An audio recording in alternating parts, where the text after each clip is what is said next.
Good afternoon and welcome to the New York City Council hearing of the Committee on Resiliency and Waterfronts. At this time, can everyone please silence your cell phones?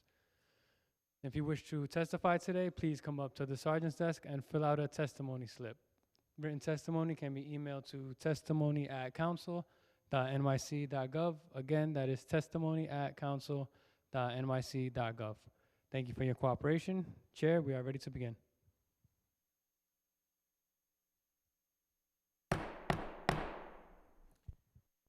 Good afternoon, my name is Ari Kagan, and I have the privilege of chairing the Committee on Resiliency and Waterfronts.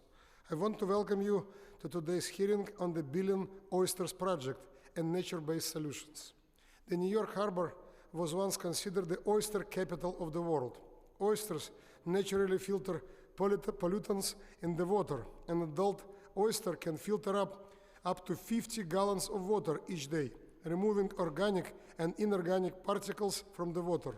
They also act as natural buffers to storms by reducing the impact of wave energy. But because of over-harvesting and pollution, by the early 1900s, the New York Harbor was no longer the oyster capital. In fact, there were very few oysters left.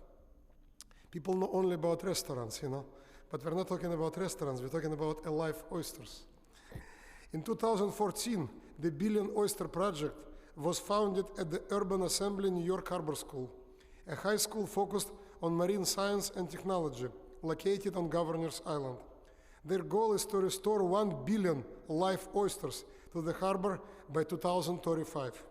Working with middle school students and high school students across the city, as well as restaurants and thousands of volunteers, the Billion Oyster Project has restored oysters at the 15 reef sites throughout the New York City.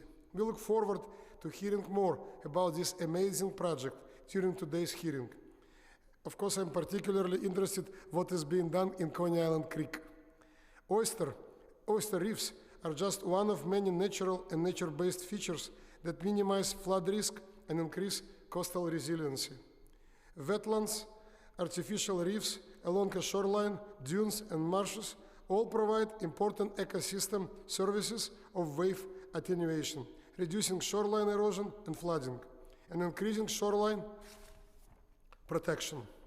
Waterfront neighborhoods throughout the city of New York, including Coney Island, would benefit from living shoreline techniques because they serve many purposes. They improve water quality, create habitats for fish, birds, and marine resources, control erosion, provide attractive and natural public access opportunities, and are often less expensive than traditional stabilization measures like bulkheads and revetments.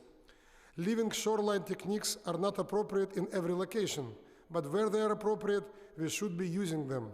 I look forward to hearing from the Department of Environmental Protection on what nature-based solutions are currently in place and what measures are planned to help the city become more resilient to storms and floodings. I also look forward to hearing from representatives from the Billion Oysters Project and the New York Harbor School. Before we begin, I would like to thank my great committee staff, Senior Committee Counsel Jessica Steinberg-Albin, Senior Policy Analyst Patrick Mulvihill, Finance Analyst Andrew Lane Lawless, and my Chief of Staff Janine Kiriketti and my Legislative Director Alex Timkiv for all their hard work putting this hearing together. I also would like to recognize council members present, Council Member Marte and Council Member Nurse. Thank you for joining us. Now I would like to give a chance to speak to Committee Council.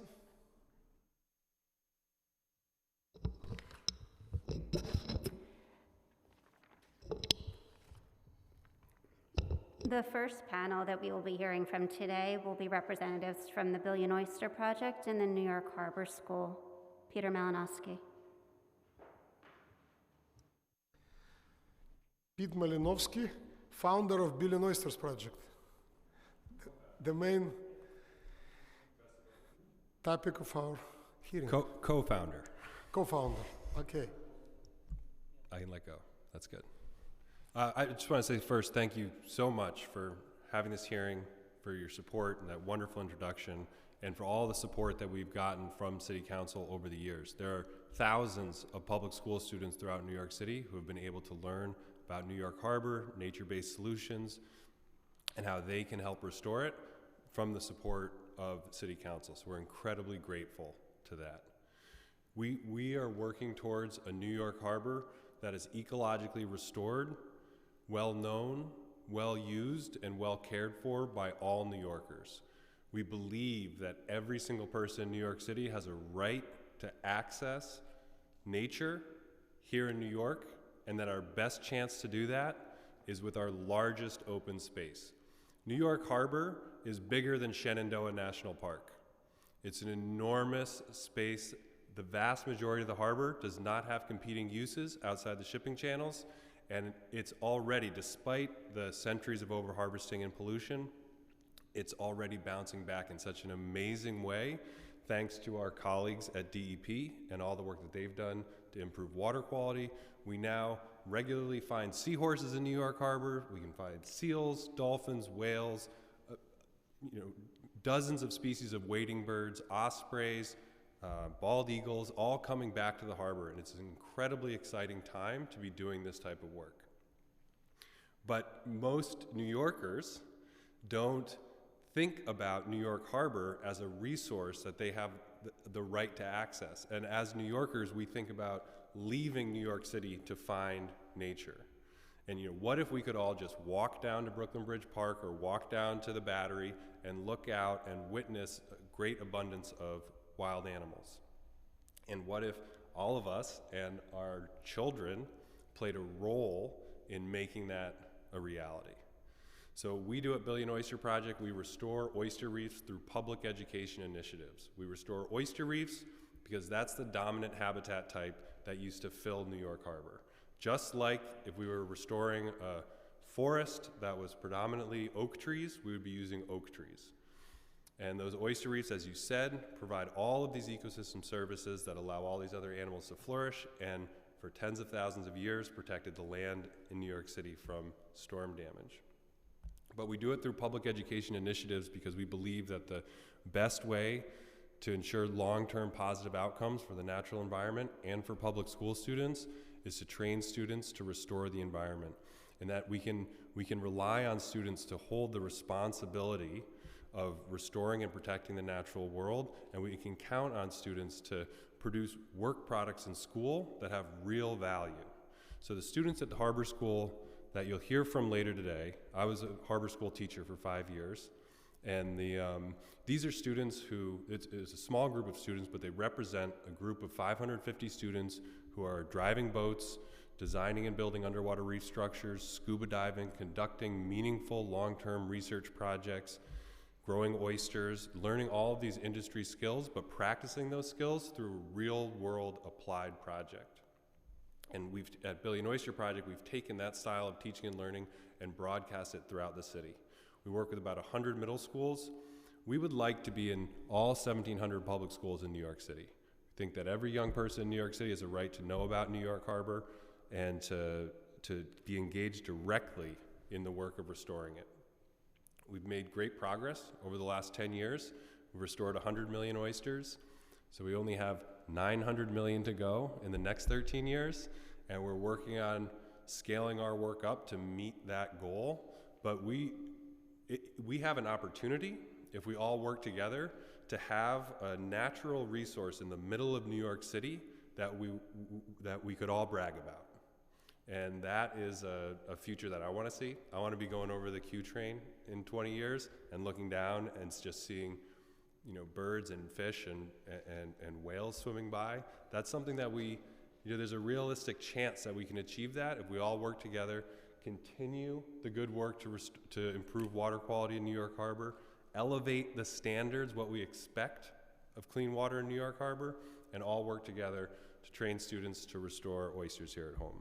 So thank you so much for having us here today. I really appreciate the opportunity to testify. Thank you so much for your testimony.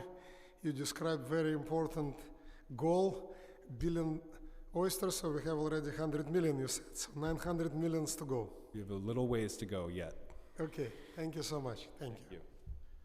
So now I would like to invite Shinara Sanderlau.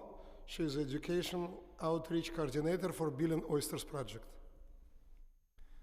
Hello, everybody. Thank you so much for having me and for letting me testify in front of all of you today. I am the Education Outreach Coordinator with the Billion Oyster Project, and I primarily work with students and teacher audiences within the city, trying to get to our second hidden mission of getting to 1 million New Yorkers connected to our New York Harbor.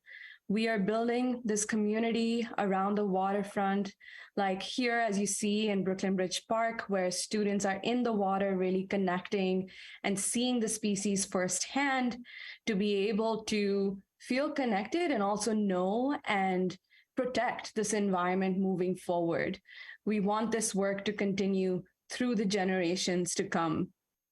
Through teaching about the harbor, like when we're on the ground, like here, and you can go to the next slide, we are really changing attitudes and we are shifting the way that people are relating to our harbor. We're not thinking, hey, it's too dirty for us to enter today, but really, when is it safe to go in? And when are we able to get our hands dirty and be part of this large resource that we're all talking about today, which is our New York Harbor?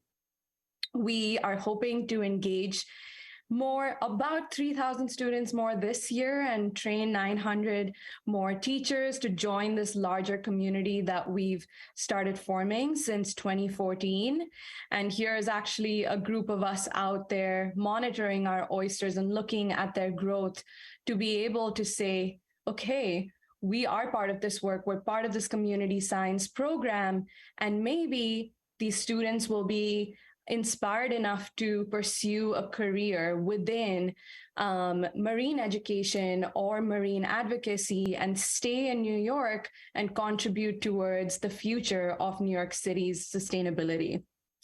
I love my work connecting with these students and teachers within this huge urban city. It's a great privilege to work with these oysters that we call our ecosystem engineers, just because of how much biodiversity they're bringing back, changing our landscape, not just physically, but also culturally.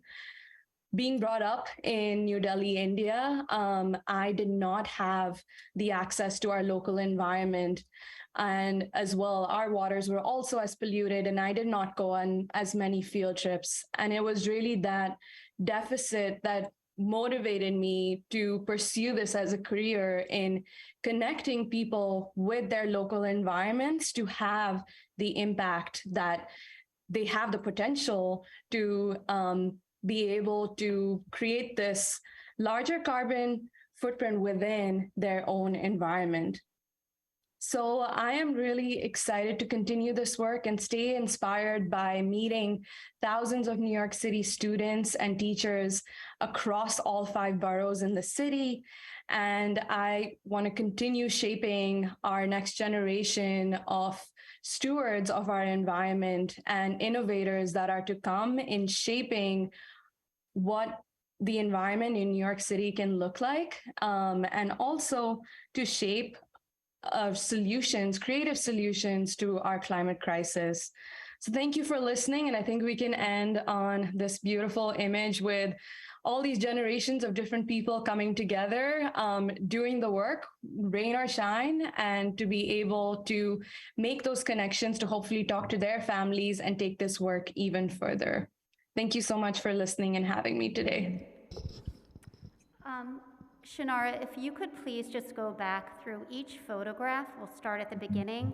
And if you could describe what we are seeing, where it is located for accessibility purposes. Thank you. Of course. So we can start at this one. We have students evaluating what species are living at Brooklyn Bridge Park, which is Pier 4 right here. We are using large nets or this method of seining and collecting whatever animals we might find to identify. We can go to the next one. Here we are measuring our oysters that are growing in Sunset Park. This is when the tide goes down, we can wade into the water and see some of these structures that are sitting on the bottom of the harbor. So these are structures that live on the floor of our harbor. You can go to the next one. Right here, we have a mix of students, BOP staff, and volunteers that are measuring our oysters down in Canarsie, Brooklyn.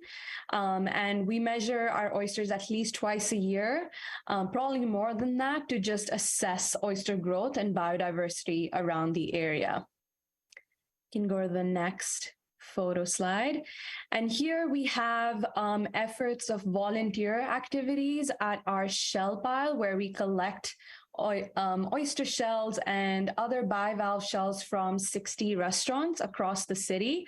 And this is a shell pile that's located on Governor's Island. If you haven't had the chance to visit, please do. It is a really interesting space to be a part of. That many shell at one time. It's a couple million at all times. And we can go to the next slide. Right here, we are in Brooklyn and we are facing Governor's Island. And this is at our remote setting facility in Red Hook, Brooklyn. And here we are loading oyster-filled gabions, which are basically the structures that we see in the bottom, those mesh structures, larger structures that have to be lifted up in these cranes using these boats that are usually operated by students and then moved to one of the sites that they're permitted to be across the New York harbor. So they might be going to the Bronx, Queens. It really just depends on what the project is that day. But this is kind of where we take the oysters out from.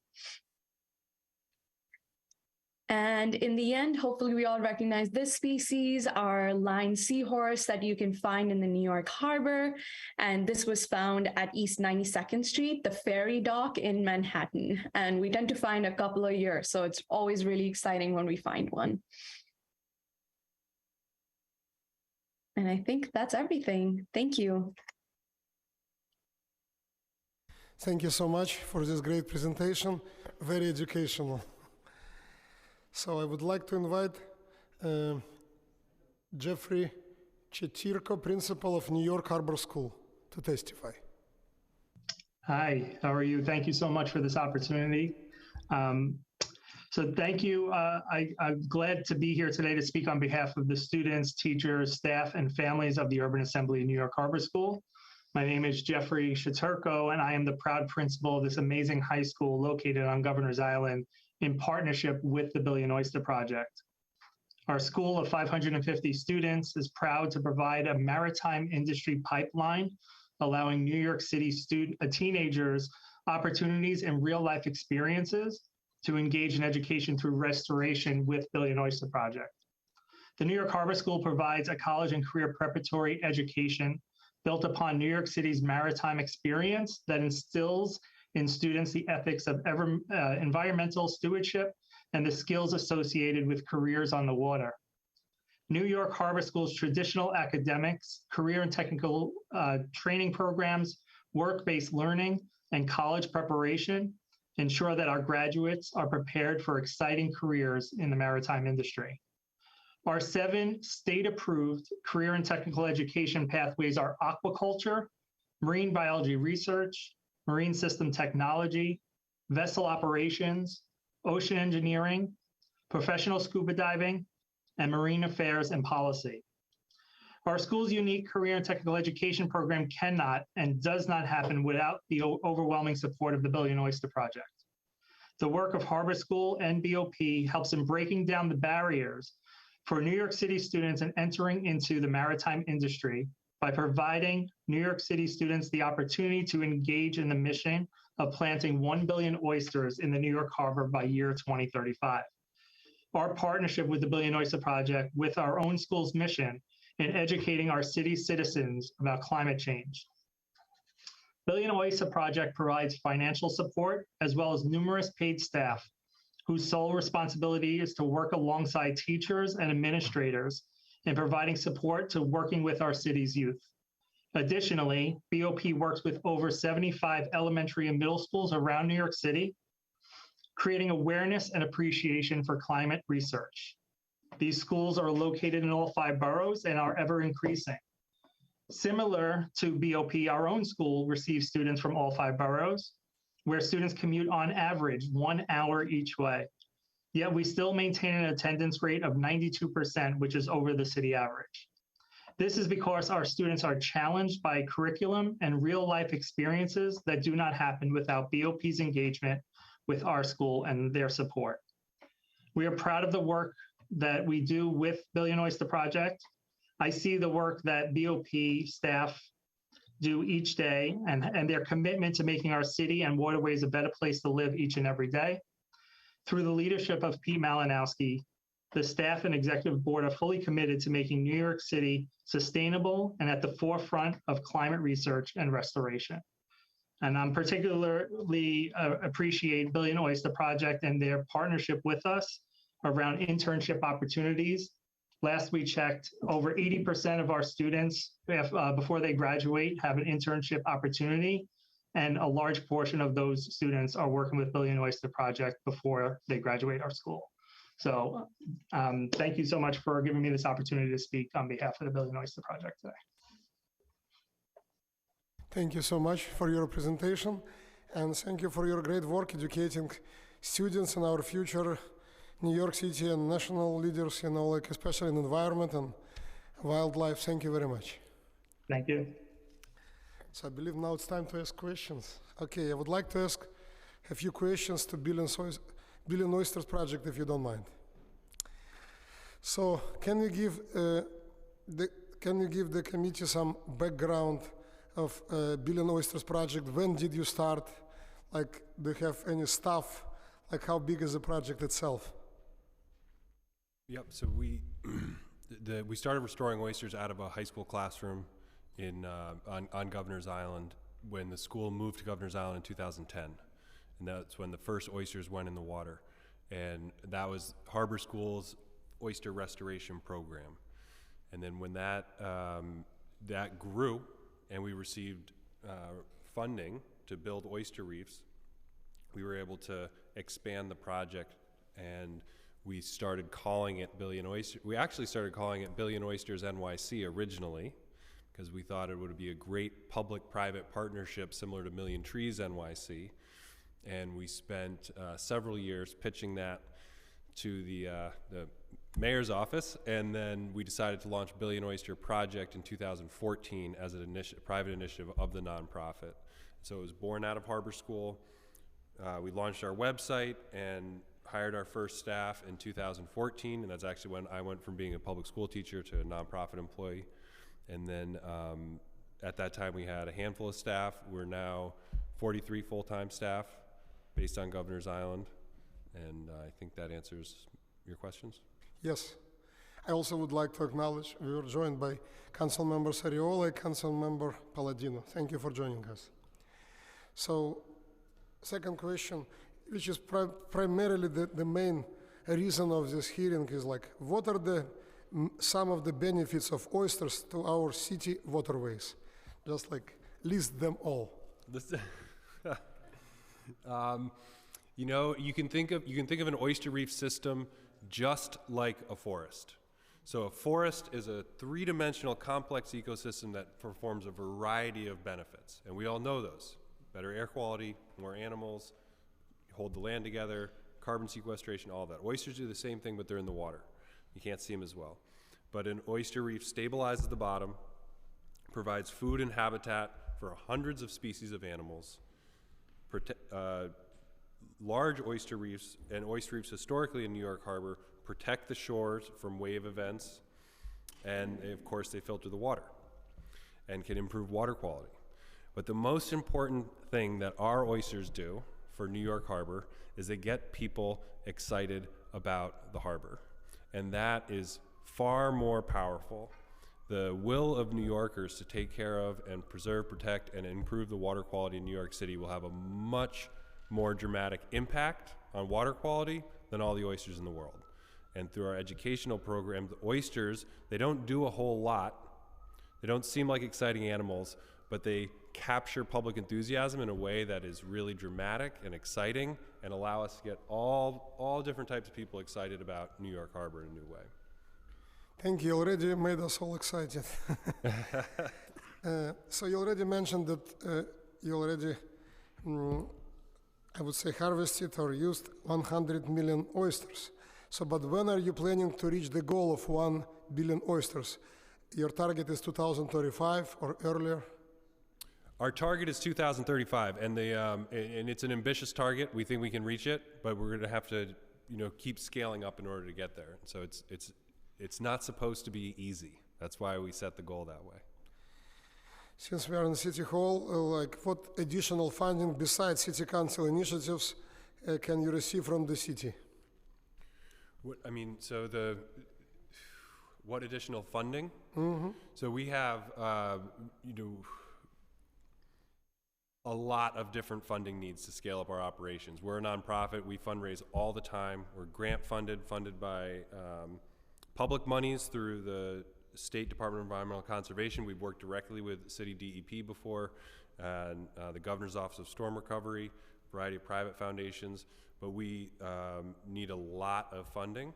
Our annual budget is right around $6 million, and to get to where we're going to go, we want to go, we need to improve our infrastructure, so there's some capital costs, and then because of our commitment to involve young people in all aspects of our work, there are programmatic costs that go along with all of that.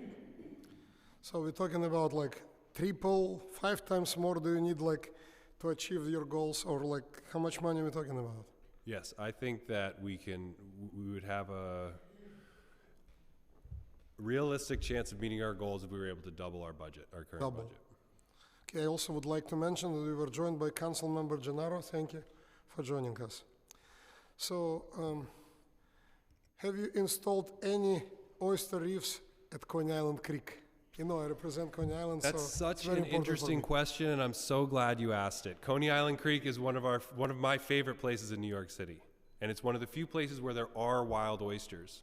And there's an active community of users, fishermen, people swimming in the creek, which the water quality is not very great, so that's not always advisable, but there's an active community of users. There are wild oysters in the creek, and it's one of the places where one of our biggest challenges is a regulatory challenge, is getting permission to put oysters in the water in various places.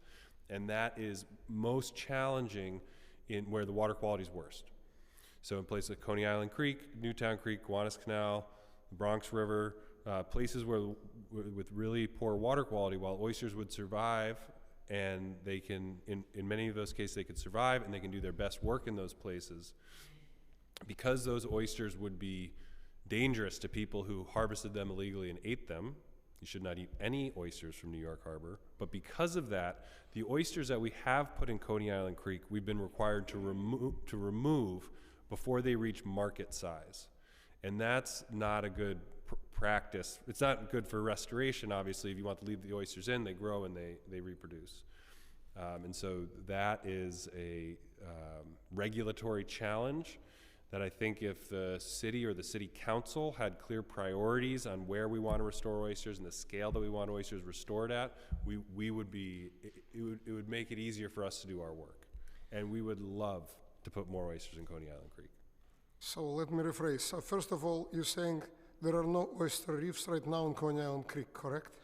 There is a small oyster reef, but we remove it each year. So we put new oysters in and then we take it out. Because of regulations.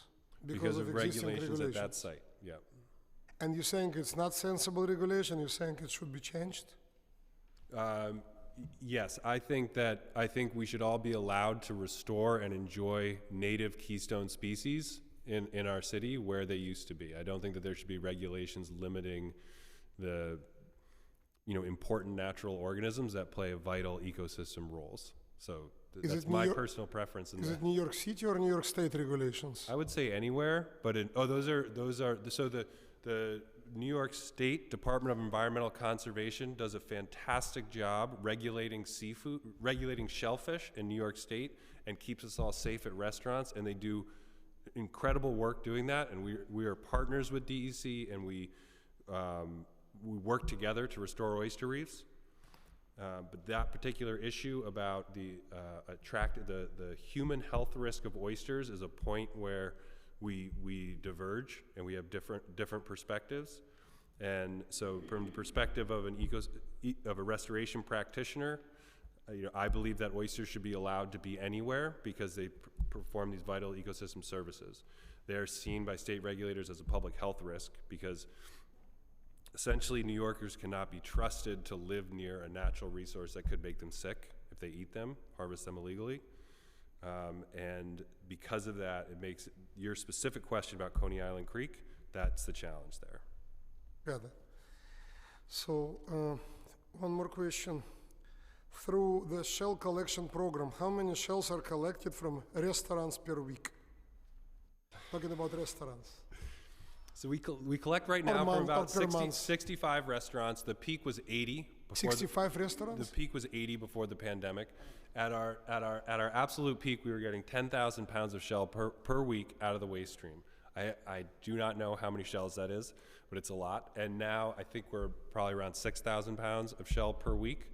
But we've collected over 1 million pounds of shell from and diverted that from the waste stream, package it into reef structures, and put it back on the bottom in New York Harbor. And my last question would be about schools and students with so beautiful pictures.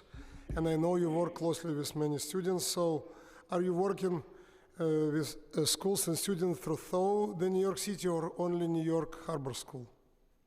No, we work with schools throughout the city, it's a train the trainer model. So we train teachers we've developed a 6th through 8th grade STEM curriculum that meets all the standards, and we train teachers to implement our curriculum and train them in field education. So we want the students to be in the field and have that hands-on experience. And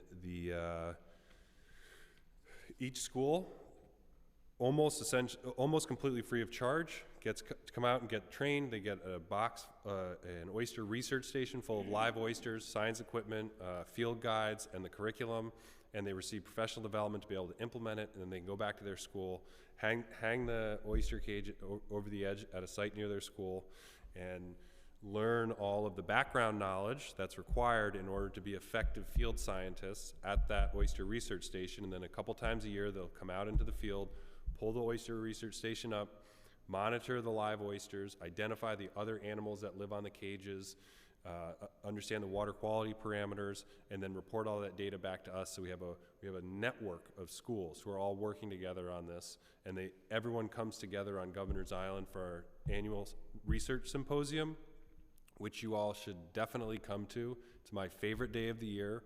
Hundreds and hundreds of 10 to 14-year-olds fired up about New York Harbor, presenting their research to each other, and it's a science fair, but it's all about the harbor and how we can take better care of it, and of course, oysters. You need to send invitations to all council members to such event. It's a once a year opportunity. Got it. So how many schools are we talking about? It's about 100 schools. 100 schools. And it's worth mentioning that in Maryland public schools, every student is required to learn about the Chesapeake Bay. Every public school student in Maryland. The vast majority of New York City public school students can get from kindergarten to 12th grade without learning one thing about New York Harbor or the animals that live here. When I was in middle school, as I'm sure when you were in middle school and you were learning about how nutrients flow through an ecosystem, you saw a picture of prairie dogs, snakes, and a hawk, right?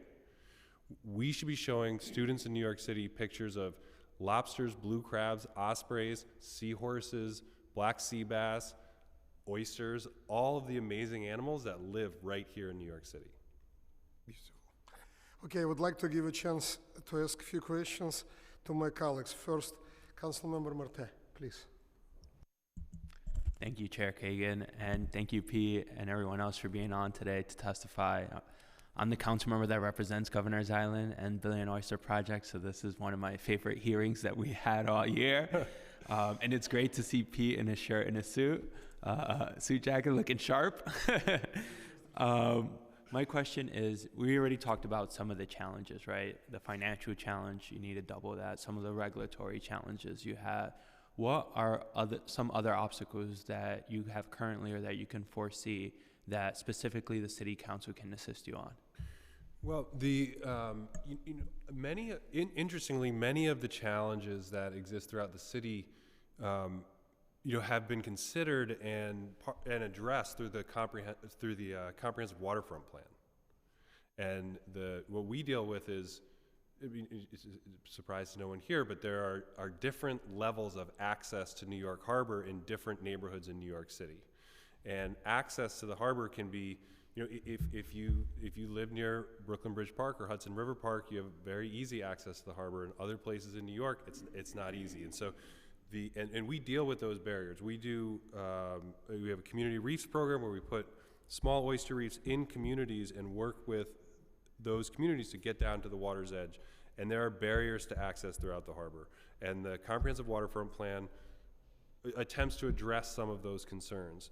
And similarly, there's plans to restore the ecology, obviously more ferries, but more teaching and learning about the harbor. And so I think that there really is a strong roadmap there to addressing a lot of those challenges. I don't know what the city council's ability is to advocate for certain things being taught in schools, but it would be incredibly helpful for Billy and Oyster Project if there was a priority in all New York City public schools that students learn about climate change, learn about New York Harbor, learn about oyster restoration, learn about our local ecosystem. That should be a requirement, and if it was made a requirement, all students in New York City would be having this experience. Awesome, that's great. I think we could definitely figure out how to help you on that front. Secondly, what is your expansion plan for the next year? Are there any areas in the city that, you're coming to Battery Park City soon, which is another part of my district, super proud of that. But what other areas are you looking to touch in the next 1 or 2 years? Next 1 or 2 years, our reef installations are a little stochastic because they take multiple years to come together. But the big focus for the next year is adding oysters is at the mouth of the Bronx River at Soundview Park, the west side of Manhattan, Hudson River Park, and the sanctuary there, and in Jamaica Bay. Those are our big reef sites that we're targeting to add oysters to. So we're currently raising money right now to put a bunch of oysters in Jamaica Bay at a site we've been working at for a number of years. But that happens, there's a multi-year permitting phase and design phase for all of our projects. So we work to get the resources together, the partners together, the community support, and then we get the funding together and get permission to put the oysters down. So it takes a while for the cycle is a multi-year cycle. Awesome, thank you. Thank you. And don't forget Coney Island Creek. Let's talk more. Okay. I love it. I love Coney Island Creek. I would like to give a chance to ask questions to my colleague, Councilmember Nurs. Thank you, Chair. Good afternoon. Just really happy for this hearing. This is a great project and big fan. One of my favorite stories is about Thomas Downing, who was one of the first Black-owned oyster bars here, right here on Broad Street, and was an abolitionist and ran an Underground Railroad stop. And those stories can maybe be a part of connecting some New Yorkers who don't have access to the harbor to something that might be really exciting and resonate to their history. Separate from that, I guess I would love to hear just a little bit more about Newtown Creek.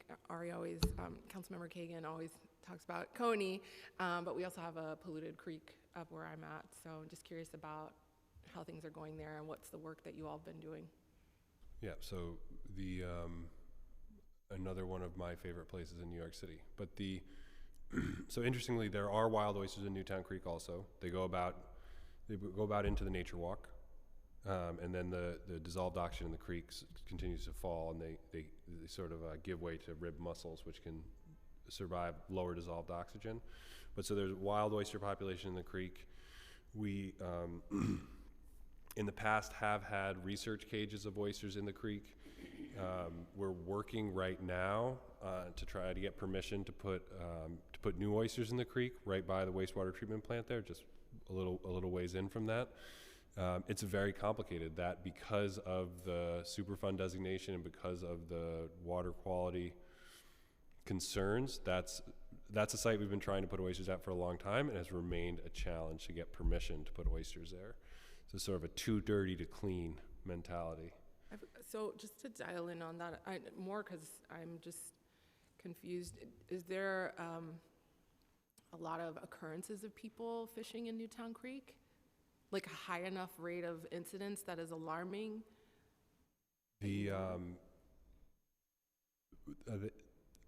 I'm not super, there's definitely more people fishing in Coney Island Creek, but I don't think so. I'm not an expert on how many people are fishing in Newtown Creek. I don't think many people are fishing in Newtown Creek. Okay. The entire oyster market in New York City is dominated by half-shell oysters that look much different than the oysters we grow on our reefs, which are they grow in clusters. So they don't look the same. And so it's very unlikely that oysters from our sites would ever wind up on illegally at the market. So I don't, but the risk is, it's a complex issue that DEC takes very seriously, and we appreciate their work to keep us all safe. My personal opinion is that it's a perceived risk and it's not an actual risk, and that sometimes people eat the fish out of New York Harbor, sometimes people eat the clams out of New York Harbor, and it's probably not the best idea in a lot of times. But our oyster reefs are underwater, hard to get to. There's not an active community harvesting oysters in New York City, and there's no market for them locally. Are your cages locked, or? Well, they're closed, but the oysters kind of grow out through the cages. So if you were scuba diving in Newtown Creek and had a strong interest, and we had an oyster reef there, and you had a strong interest in breaking a few off, it would be possible. Okay, all right. I'll pull back from those details. But are you in conversation with the state around this? We are, yeah. It was an ongoing, decade-long conversation, and we consider DC to be really strong partners, and it's just it's a bit of a sticking point. It's the attractive nuisance. Excuse me. Our oysters create an attractive nuisance. So it's just like if you leave your keys in the car and someone steals your car and crashes and hurts themselves, you're partially liable because you created an attractive nuisance. How could they be expected not to steal your car because your keys were in it? Right. Okay, my last question is, there's plans for the redevelopment of Governor's Island, and just wanted to know what your thoughts on these efforts are, including the creation of a Center for Climate Solutions, and how you all fit into that, if at all. I'm incredibly encouraged to see that the plans for Governor's Island take advantage of Governor's Island's unique position in the center of New York Harbor and have to do with the natural environment and education. I think it would be really tragic if Governor's Island became just like any other part of New York City, and not that that's bad, but didn't take advantage of its very unique position. We're very excited about the Climate Center. We also love Governor's Island just how it is, but the fact that the development that's going to happen is going to be science focused and education focused and community focused. I think it's our job, and probably your all's job, to make sure that that is what happens, and continue to engage community partners and make sure that we're all working together to have that kind of outcome. We fit well into a climate solutions center, and so we would love to have a big role in the future of Governor's Island. We would love for Governor's Island to be the center of harbor restoration, like it already is to a certain extent, but at a much larger scale. Awesome. Thank you so much, and looking forward to continuing to support. Thanks, Chair. Thank you so much. I would like to give a chance to speak to Councilmember Gennaro. Thank you, Mr. Chairman. Pete, always good to see you. I go back with the Harbor School, and they were located in Bushwick. Yeah. And then former Councilmember Chin was very involved in the funding, and I was too, as chair of the Committee on Environmental Protection. And there's a problem with the dock. We finally got the dock, and so it's a great legacy. And I just want to follow up on what Councilmember Nurse was talking about with regard to the new Climate Center that's is slated to go there. I think we're down to, 2 final proposals or whatever that are kind of duking it out, I think. And when people talk about the new development on Governor's Island, I think they're talking about the development of the Climate Center. There's one, I think one of the applications or one of the proposals, calls for like repurposing some of the current buildings, and the other application is a little stronger on building new infrastructure, new buildings, that kind of thing. And I think that's the controversy that's kind of going on now.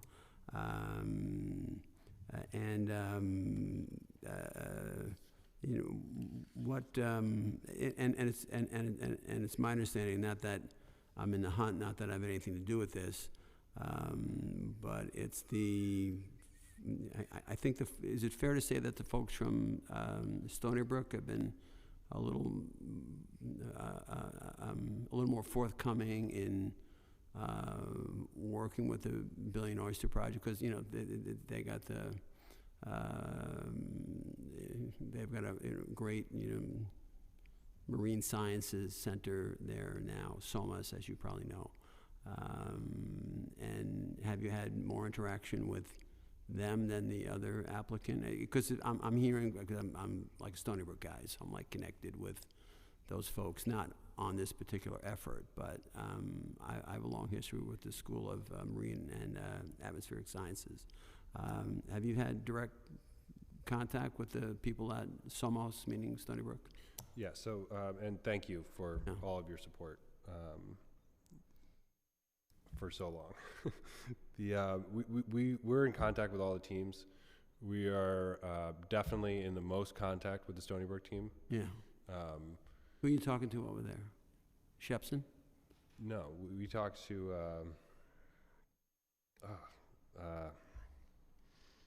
it might not be someone like in the academic department. It's probably, it's probably like Stony Brook on high, right? So it's like. Yeah, I can get that to you, but from a, personal preference standpoint, I think the adaptive reuse is way cooler and way more important than that reusing all of those buildings. It's a nut that you're going to have to crack at some point, and it seems like this is a good opportunity to do that. But we are, as our vulnerable small nonprofit on Governor's Island, are pretty neutral in these proceedings. I'm just curious about your interaction, and however this goes, I think we could. Let me put it this way. I mean, do you have an ongoing partnership right now with the School of Marine and Atmospheric Sciences at Stony Brook?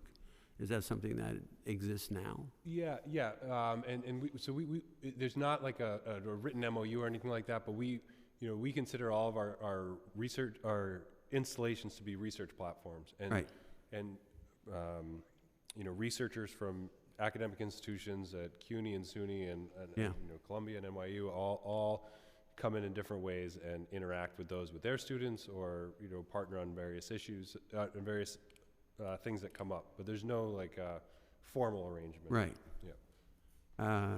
Okay, that's certainly good to know. And what is Murray Fisher up to these days? What's he doing? Murray's doing great. I just saw him the other night. He's recently came off of our board. He was the board chair for a number of years. He's doing great, living up in Bedford. He's got three little kids, beautiful family. Okay, but isn't he?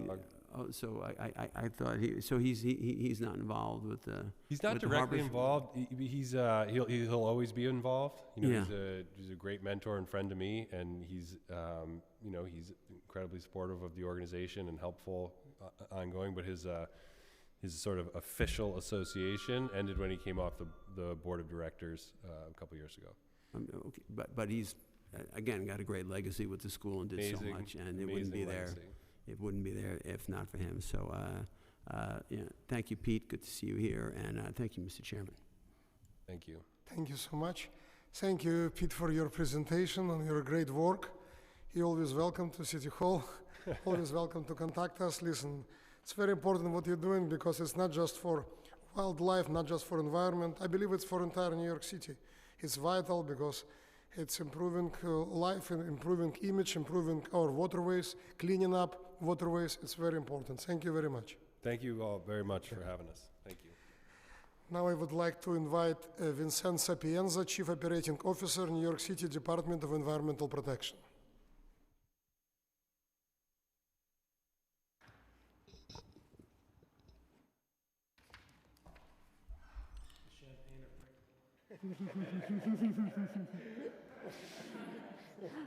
Before you begin, I will administer the affirmation. Do you affirm to tell the truth in your testimony before the committee today and answer truthfully to committee questions? I do. Thank you so much. Good afternoon, Chair Kagan and members of the Resiliency and Waterfronts Committee. My name is Vinny Sapienza, the Chief Operating Officer of the Department of Environmental Protection, or DEP. First, I just want to thank our colleagues at the Billion Oyster Project and the Harbor Water School for just highlighting the great work that they do and water quality issues in general. I'm here today to speak about DEP's nature-based solutions for various challenges that the city has been facing. DEP has long-standing nature-based infrastructure programs. In fact, DEP is running one of the most advanced nature-based programs in the country. DEP's green infrastructure and Blue Belt programs are designed to manage stormwater. The first goal of these programs is to improve harbor water quality by keeping stormwater out of the combined sewer systems during rain events. This management reduces the volume of wastewater that might be released untreated into local waterways during rain events. Newer GI systems are focused on managing stormwater in areas that are prone to flooding. DEP's most common stormwater management tools are green infrastructure and blue belts, and so I'd like to tell you a little bit about those programs. Green infrastructure, or GI for short, collects and manages stormwater outside of the traditional storm sewer system. They use or mimic nature. By absorbing stormwater before it enters the sewer system, GI reduces the amount of untreated wastewater and stormwater that could contribute to combined sewer overflows. GI comes in many forms and range in size from rain barrels at individual homes to uncovering streams that have long been buried underground. I'd like to take a minute to walk you through some of the most common types of GI that we have in the city. First is a combination of rain gardens, stormwater green streets, and infiltration basins. These three systems look different on the surface but have similar below-ground engineering to capture stormwater. Each of these installations or assets allows water to flow in and then seep through layers of engineered soil and stone into the ground underneath. This process is called infiltration. Since 2011, DEP has constructed more than 11,000 of these systems, greening more than 2,000 acres around the city. Rain gardens and stormwater green streets have vegetative tops, whereas infiltration basins are installed without gardens, so the top looks like a grass strip or a sidewalk. Stormwater green streets are the largest of these assets, and they are located in roadways instead of on the sidewalk, so they can vary in size and depth as the location allows. I'll talk a little bit about green roofs next. Green roofs are rooftops that are designed to capture and retain stormwater runoff. These roofs are different from simple rooftop gardens because they have engineered soils and drainage layers that can maximize rain absorption. Next group is blue belts, surface detention system, and rain barrels, and each of these asset types function by capturing and storing stormwater. Unlike the systems I just mentioned, these assets do not immediately infiltrate water into the soil. They hold water in place until the rain event has passed and then release it gradually. These systems help the sewer system function more effectively and can reduce ponding on streets. Rain barrels work on smaller scales. They are connected to existing downspouts of a roof and collect water that homeowners can later use for watering plants and other landscaping. DEP works with elected officials and community organizations to hold rain barrel distribution events each summer. We have already partnered with many of your offices to distribute rain barrels and look forward to more events in 2023. And lastly, for GI is permeable pavement. Traditionally, paving an area makes it impermeable, meaning water cannot drain through it. This is why water is absorbed by dirt but flows off of streets. Permeable pavement, however, allows water to seep through and into the ground where it can be absorbed. Areas with permeable paving have less stormwater runoff than areas with traditional paving. In particular, we have been expanding our porous pavement, which is one type of permeable pavement. Porous pavement is a special roadway paving that is designed to collect and manage stormwater that runs off the streets and sidewalks when it rains. Typical installations include porous concrete panels in the parking lanes in non-commercial areas. Overall, GI uses rainwater as a resource instead of treating it as a waste. DEP's GI system keeps our harbor waters clean and reduces ponding. Assets like rain gardens also provide shade, cool and clean air, provide habitats for wildlife, and beautify neighborhoods. I just want to talk a bit about blue belts, which are a network of engineered water bodies that capture and treat stormwater. They preserve natural drainage corridors such as streams, ponds, and wetlands by connecting them to new storm sewer networks. These systems mitigate street flooding while improving water quality and the ecosystem health. Some blue belts detain water from the sewer network and then slowly drain it back into the sewer systems when the rain event has passed and the system has the capacity to manage it. Other blue belts provide stormwater storage for near-shore neighborhoods and release water into the harbor when the tide goes out. Blue belts allow DEP to provide proper street drainage without expensive pumping. Because blue belts use wetlands and ponds to manage stormwater, they're primarily sited at locations with existing water bodies that are separate from the sewer network. Most of them are on Staten Island because Staten Island has more intact water courses and water bodies than other boroughs. Over the last 10 years, the DEP has built blue belts for approximately 1/3 of Staten Island's land area. DEP also has created some blue belts in Queens and is looking to expand the program to other boroughs. Blue belts are true community assets. In addition to reducing flooding and improving water quality, they provide open green spaces that are landscaped with native vegetation and diverse wildlife. They provide benefits to communities beyond stormwater detention, and as we face rising sea levels and heavier and more frequent rain events, blue belts offer a natural and effective solution for stable and sound stormwater management. So looking forward, for decades, New York and other cities have been growing by working against our natural surroundings, turning vibrant ecosystems into concrete jungles. We've finally come to understand that the most effective way to live in our environment is to embrace it and to incorporate natural systems into our city infrastructure. Even as we expand our stormwater sewer network in some areas, we are focused on new and innovative solutions, including nature-based solutions. These tools are important because there are many challenges that traditional gray-type infrastructure cannot meet alone, and they are key to preparing the city for the future. I want to thank the council for its collaboration on these issues and look forward to your questions. Thank you. Thank you very much for your testimony. I would like to ask a few questions, if you don't mind. So what does this administration see as benefits of natural and nature-based features when used as resiliency measures? Thank you for that question, Mr. Chair. So earlier this year, during the summer, Mayor Adams released a Rainfall Ready New York City report to address, the things we're seeing with changing climate, sea level rises, and more intense storms. As we all recall, just over a year ago, the remnants of Hurricane Ida dumped more rainfall in 1 hour in New York City than we've ever seen before, and 13 people died locally. We've come to realize that sewers alone can't keep our city streets dry. In fact, in many smaller residential streets, we can't put a bigger sewer in. So we have to look at other kinds of tools and natural tools, nature-based tools, to make our streets and sidewalks more permeable, to allow the ground to absorb stormwater runoff is one way that we're going to be able to have a more sustainable and resilient city. Thank you. Also, you mentioned in your presentation about rain barrels program. Thank you so much for doing this in my district. More than 300 people received it, and they're very, very happy about it. And I know you're doing this in districts all over the city of New York, rain barrels distributions. That's right. Every little bit helps. And you say, well, a rain barrel, how much water does it capture? But it captures water in essentially every rainstorm that can be used by the property owner. And we've given out literally tens of thousands of barrels now. Thank you.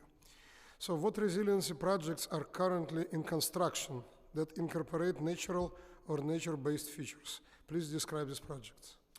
So I mentioned in the testimony all of the rain gardens that we've built, more than 11,000 now. We have more than 2,000 either in construction or in design in the coming years. We have significant funding in our 10-year capital plan. And in fact, in the printed testimony that we handed out, it had a map of where the assets have already been installed. And by the way, they've primarily been to date in areas where there are impacted water bodies, which aligns primarily with EJ neighborhoods. About 90% of the rain gardens we've installed are in EJ neighborhoods. So that's a significant amount of work that we've done in construction. Blue Belts also that I spoke about in the testimony, we continue to expand the work there now into parts of northern Staten Island and into Queens, and they've been highly successful on that. We've done some marsh restoration, primarily around Jamaica Bay and into Paducah Basin, and as you heard from the Billion Oysters project, those types of systems help to attenuate wave action during storms, which protect properties along the shoreline. And then just finally, I want to mention some of the construction that we did around the old Pennsylvania and Fountain Avenue landfills that were closed. The DEP spent about $40 million to put natural plantings above that, and it's now been turned into Shirley Chisholm State Park. Thank you. What nature-based resiliency projects are in the planning stages? And if you have any plans for Coney Island, please mention too. Yeah, we have plans all around the city. In fact, our 10-year capital plan has almost $1 billion for nature-based systems all around the city. And as I mentioned earlier in the Mayor's Rainfall Ready report, we really are pivoting from the traditional gray infrastructure, hard pipes and concrete, to more nature-based systems. I want to mention also, related to that, is we've been working a lot with the Parks Department. They have park lakes or ponds in several locations, about 8 locations, and working with them to see if we can use those ponds for detention and storage of stormwater runoff. So we've been looking at Baisley Pond, Van Cortlandt Park, Willow Lake, the Harlem Mere, Prospect Park, Indian Lake in Corona, Wolf's Pond Park, and others. So that's something I wanted to highlight as well. Thank you. So I would say last question about floating wetlands, which are artificial wetlands placed in urban waterways to help filter sediment and contaminants, currently being used in Boston, Baltimore, Chicago, as well as in Canada, UK, Australia, and Brazil. Have floating wetlands been considered as a tool in New York City? If yes, please describe. If no, why not? We haven't. I've heard about these floating wetlands, but we haven't done anything in New York City. What we have done is, as I mentioned earlier, some marshland restoration. Places like Jamaica Bay used to have many marshes that helped filter the water, and over time they became degraded. We've been working with the Army Corps of Engineers and the Parks Department to reestablish those marshes, and we want to do more of that marshland restoration. Again, does the same thing as the floating wetlands to help filter the water. Okay, I would like to give a chance to ask you a question. I believe Councilmember Gennaro wanted to ask you a question. Councilmember Gennaro, do you want to ask a question to administration? Right, just I was in the middle of a staff interaction moment, sort of it was like an action shot, it was a sight to behold, I'm sure, for everybody. Vinny, thank you, Mr. Chairman. Vinny, welcome, always good to see you. I had a question I want to ask, but when you mentioned, Willow Lake, which is in my district, that kind of jumped to the head of the line. And now, just north of Willow Lake, of course, is Meadow Lake. That is essentially a stormwater runoff, both from the Van Wyck and from the Grand Central. So there's, it's already set up for that, and that's had its own, impact on the quality of the water in Meadow Lake. envision that it'd be the same kind of thing for Willow Lake? Because like, Willow Lake right now is sort of like on its own, right? It's not like no, you got no storm drains that necessarily feed into it now. So is that what is envisioned for it? It is, and as you know, we've, over the last, I guess, 6 or 8 months or so, our Commissioner Rit Agwal has been getting some good input from Eric Sanderson, the guy who wrote Manny-Hata, and looked at what the city, how it was laid out, hundreds of years ago with all of these natural streams and creeks that help to drain our land, and essentially going back to how things worked, how areas drained, including Willow Lake and Meadow Lake, and so we've got some thoughts there, and happy to walk you through them. Yeah, I mean, I think my number one concern would be the impact on dissolved oxygen, and to the extent that as part of the planning purposes for that, we had some kind of robust aeration system, so once it gets all the once the lake is hit with that, it'll if we're also putting oxygen in there, that would add to the price tag, of course, but would help to maintain the overall water quality and help it to absorb the hit, because the water that's running off these two major roadways are has a you take a real water quality hit. I wouldn't mind seeing them in Meadow Lake also. I think Meadow Lake could use that, just to get some more dissolved oxygen in there, and that helps with the algae and everything else. And so, that's a great point. The more water we store and for a longer period of time, as you said, just the oxygen levels deplete. We've actually put in aeration systems both in Newtown Creek and Shellbank Basin because of that issue. So we'll take a look. Right. Well, it's nice when Brooklyn gets stuff. I think that's nice. But I think if we're planning for Willow Lake to be used as a resource, if that could be expanded, to include some kind of aeration capacity that could, allow the lake to be the asset that you want it to be, but also, keep the water quality where it should be. That seems to me to be prudent, 2022 thinking, and just going back to, so thank you for that. And going back to, so we've got rainfall ready, but going before that, we had, you were around when I did the comprehensive stormwater management plan. Was 15 years ago, or like whatever it was. I think it was 2005, 2007, whatever it was, and that, gave rise to the rain gardens and all the other.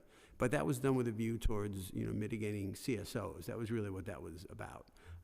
And now we're talking much more about mitigating flooding, because flooding is certainly the big topic. Storms now aren't what they were 15 years ago. And so, we got rainfall ready, and I was contemplating, doing a bill, which I had written, which was sort of kind of like a stormwater management plan 2.0, so to speak. But I spoke to Rit about it, and I know that, we had the rainfall ready announcement, and it's my understanding, I hope I'm not speaking out of school here, that there's going to be another big announcement around Earth Day.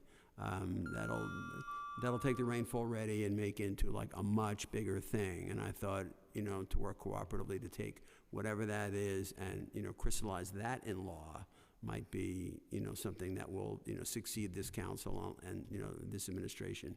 Your thoughts on that? I'm sorry to kind of run over a little bit, Mr. Chairman. We're happy to get your input on that, but that's, the timeline that we're looking at. Yep. Yeah, so Earth Day would be, and that's going to, that's going to overlap with like the whole new Plan YC or whatever it's going to be called, right? Correct. Is that fair to say? That's fair to say. Yeah. Thank you. And you wrote down the Willow Lake thing, right? Okay, very good. Thank you. Thank you, Vinny, and thank you, Mr. Chairman. Thank you. So I believe this will conclude our questions to administration. Thank you, Vincent Sapienza from Department of Environmental Protection. Also, thank you for being responsive to our requests, not just from our office. I hear very responsive agency. Thank you so much. Thanks, everybody. So, yeah, I just praised. So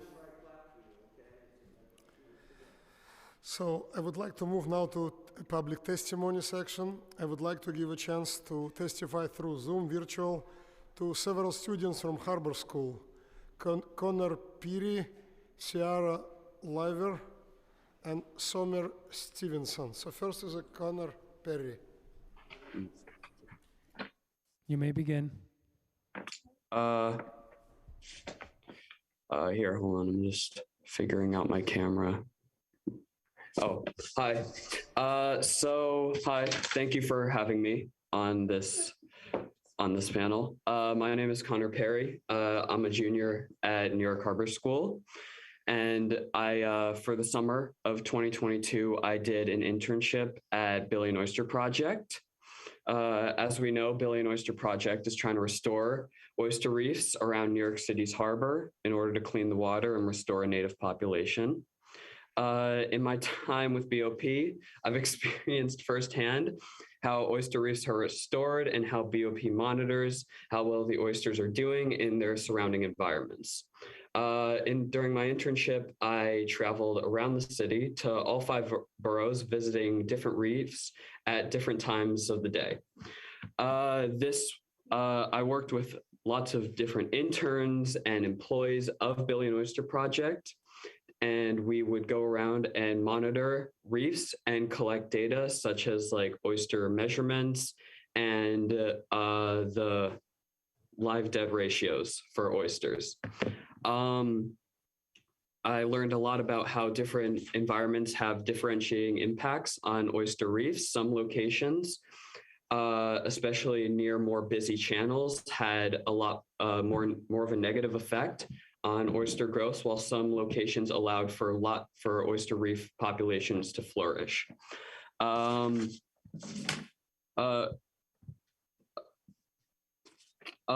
a part of being an intern for BOP probably couldn't have been possible without the relationship that Billy and Oyster Project has with my school, which is the New York Harbor High School on Governor's Island. And without that relationship they have and basically like the aim to educate kids on the New York Harbor, I wouldn't have been a part of this great internship. It gave me excellent work experience, and I'm extremely grateful to have been given the opportunity to contribute to this massive project. I got to be a part of a lot of hands-on labor, and it was really just an amazing experience for me. And I'm very thankful that I got to be a part of it. And it was a really cool and educating experience. Thank you. Thank you for your testimony, and thank you for great work with Billy and Oysters Project. It's very important. Thank you. You're welcome. So next one is Ciara Liver. You may begin. Hi. My name is Kira Liver, and I am a senior at the New York Harbor School. Marine Affairs Policy Advocacy, CTE. The Billy and Oyster Project holds a major impact in my educational experience as they work with my school very closely. They provide for not only our city's water restoration, but also provide for students like me and various organizations. This summer, I got my first internship as a communications intern with BOP and learned so many new things. I learned how to manage social media and organize labeling on social posts to provide learning opportunities for people on the Billy and Oyster Project. Doing this opened me up to a whole new perspective on what they do. The different components they manage and maintain to save our waterways are very impressive, with having 18 reefs across the 5 boroughs that are breeding millions of oysters. Doing this is in a sustainable manner as they reuse oyster shells collected from restaurants to cultivate hard substrate so oysters can grow.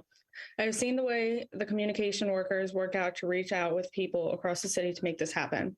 My school's aquaculture CTE is heavily involved in this process of growing algae to feed oysters, and many are going to college to further study in this since BOP has a major impact on this decision. I've also learned about the climate crisis in our state and how the waters we are surrounded by are 33 feet above sea level. Producing these oysters are an effective measure they take to lower the water levels and filter in the water. The BOP works with tons of volunteers to help do this, and the help they receive in any sort is elaborately helpful in furthering the steps of creating a safer marine environment for New York City. After I completed my internship, I hope to participate in another this summer to do more for them and having a larger impact on my community. Thank you. Thank you very much for your testimony, and thank you for making sure our city is better, our waterways are better. Thank you very much. Next one is Summer Stevenson.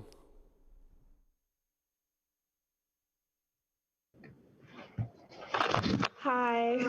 Okay, I'm Summer Stevenson. All right. Hi. Wait. 1 second.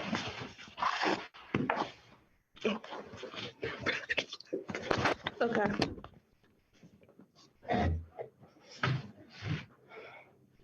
Okay, so hi, I'm Summer Stevenson. I'm a junior at New York Harbor School. So over this course of the summer, me and a few of my fellow peers, we worked alongside BOP. Without the initiative to engage students, I don't think I would have had this opportunity. As a resident of New York City and a student of New York Harbor School, we work very closely with Billion Oyster Project, and I feel like this is very important because as you guys know, New York City once had a large oyster population and we were like the oyster capital of the world. But why this is important is because oysters help to filter out our water. So Billion Oyster Project's mission is to restore oysters back into New York Harbor.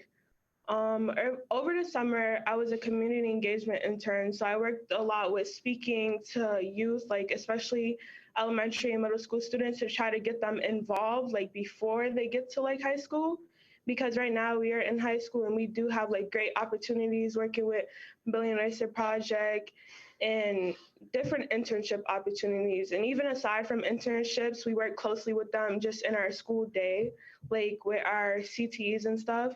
So basically over the summer, what I did was like tabling, community outreach events, working with oysters, working with spat, counting spat that live on oyster shells, and just like a whole bunch of different like opportunities that I wouldn't have had if without Billion Oyster Project. So I feel like their mission is like a very good mission. Like I feel like the whole city should be involved. So especially kids, because it's like kids are our future, like the youth is the future.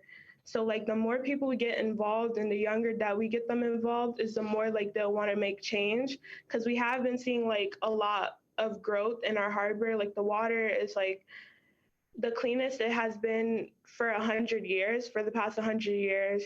And just like the quality, like animals, like sea life are starting to come back, like whales, dolphins.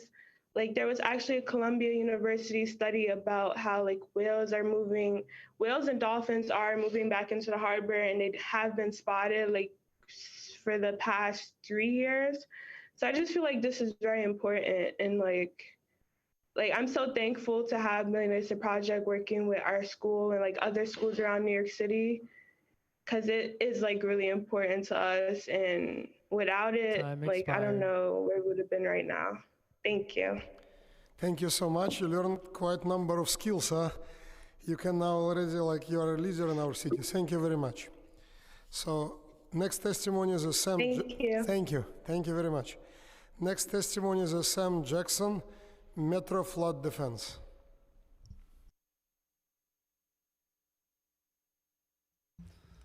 Thank you, Chair Kagan, and hello to Councilmember Ariola. I'm a Rockaway resident, so it's nice to see you here.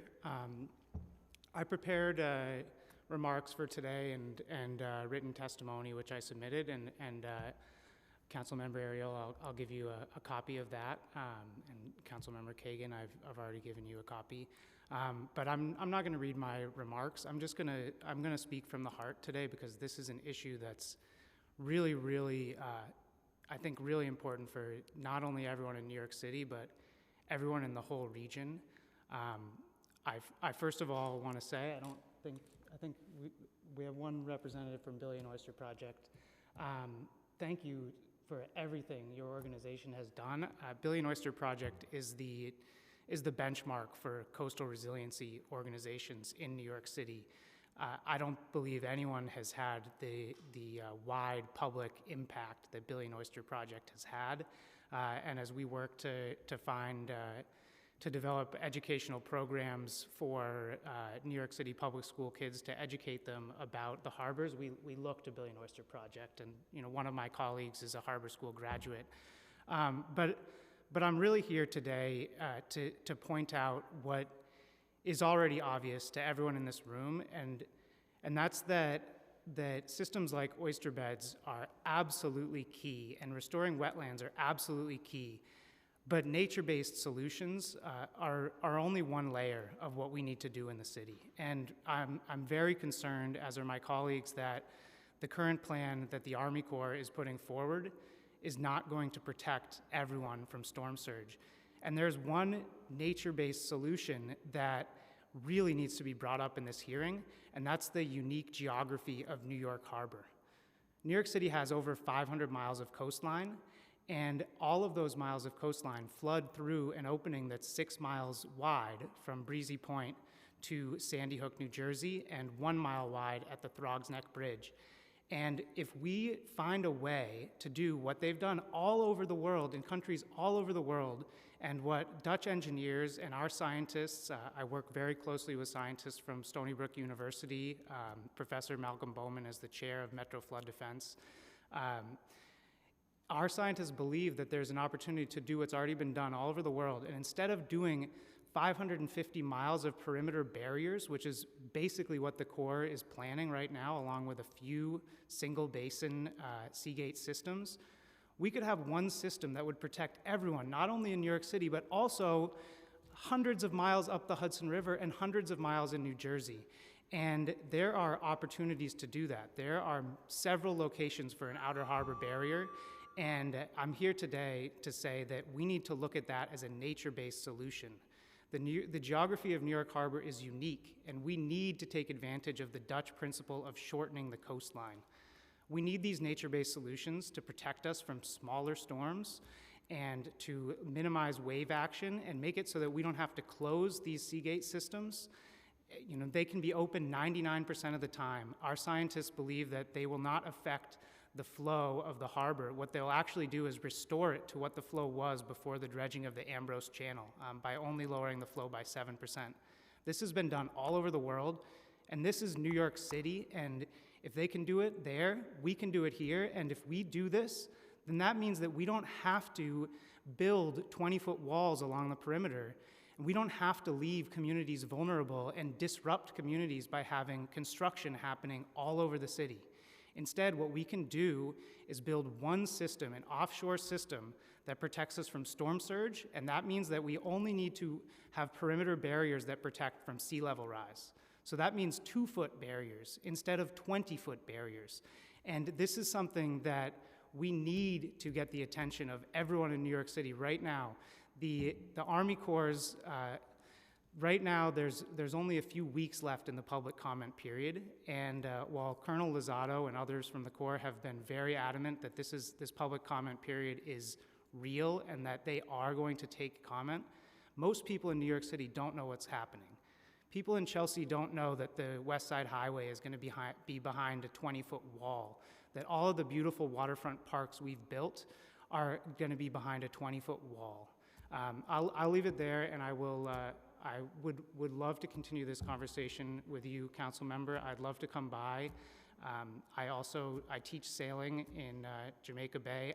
I harvest oysters. I am an environmentalist and a tree hugger, but I know that if we don't get the green infrastructure people and the gray infrastructure people to work together and develop a layered defense, then New York City is screwed when the next storm comes. So thank you so much. Thank you for your testimony. And that's the whole purpose of this hearing, you know, like nature-based solutions like Billion Oysters Project. So we hear you. That's why we're hosting this hearing in the first place.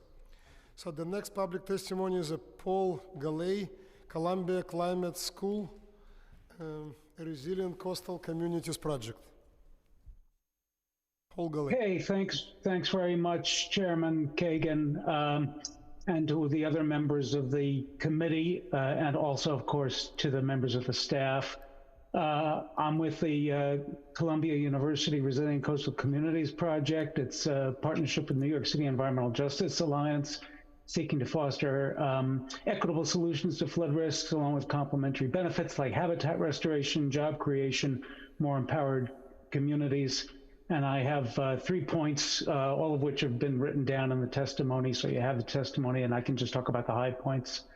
You know, first of all, the New York City Green Infrastructure Program has done a lot of good work, but it's actually missing both of its milestones so far under an agreement with the New York State Department of Environmental Conservation from 2012. It's just not getting to all the areas it promised to get to within the first 3 and 8 years of the program. It's missing its targets partly because it isn't getting sufficient funding. One way to get that funding in place would be something that's being used in 800 different communities around the country, and that is, instead of charging properties for stormwater fees based on how much drinking water they consume, which allows, you know, large stores that don't use a lot of drinking water to pay less than some apartment buildings, we need to charge based on the size of the property.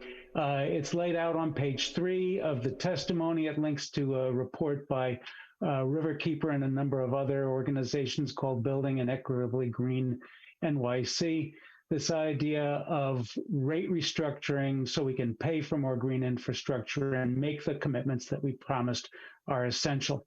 My next set of comments have to do with the Harbor and Tributary Study, and it's a $52 billion plan, but it's not proactive when it comes to green infrastructure and nature-based solutions. It only uses those techniques to mitigate for some of the barriers that they do intend to create, not to try to create the sort of green infrastructure and nature-based solutions at scale that you've heard talked about by the testimony prior to mine. And so you've really got to get the Army Corps to be comprehensive, proactive, and a brief comment on the previous speaker's advocacy for the big 5-mile long barriers or 2-mile long barriers, which have never been built at that kind of scale, and which, by the way, the Army Corps of Engineers has said in print they wouldn't necessarily know whether they were going to work until the first storm hit. And they cost $120 billion, give or take, and they don't score as well as the other solutions the Army Corps has put forward. So as you can tell, I'm not a supporter of those solutions, but I am a supporter of building green infrastructure and nature-based solutions at scale. And there's more funding for that coming from the newly passed Bond Act. There's $1.75 billion for restoration, flood impact reduction, green infrastructure, and similar measures. And New York City voted en masse for that Bond Act, and New York City needs to get its share for that Bond Act. I'm sure I'm coming up to my time, and so I'm going to keep it brief and simply say we're making a decent start at green infrastructure and nature-based solutions, but we're not doing it at scale. We're not doing it comprehensively. We're not even doing it in some cases equitably, because the Green Roof program that Vinny Sapienza talked about is very much concentrated in well-to-do communities and is not equitable. So the funding is there, the ideas are there, and it's time to build green infrastructure and nature-based solutions comprehensively, equitably, and at scale. Thanks very much for this opportunity to testify. Thank you very much. If there is anybody on the Zoom who has registered to testify and we have yet to call, please use the Zoom raise hand function now.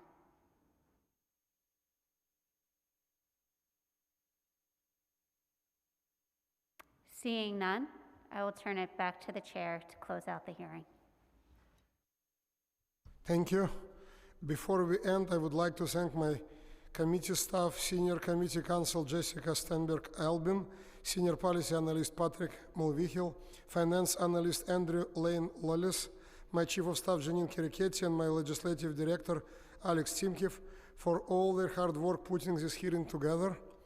I believe that we learned today heck of a lot, I would say, especially about Billion Oysters project. How vital is it for the for cleaning our waterways, for the beauty of New York City, especially, of course, New York Harbor. How important that we involve our young folks, students from all over 5 boroughs to be involved in making sure that we have clean waterways and improving our environment.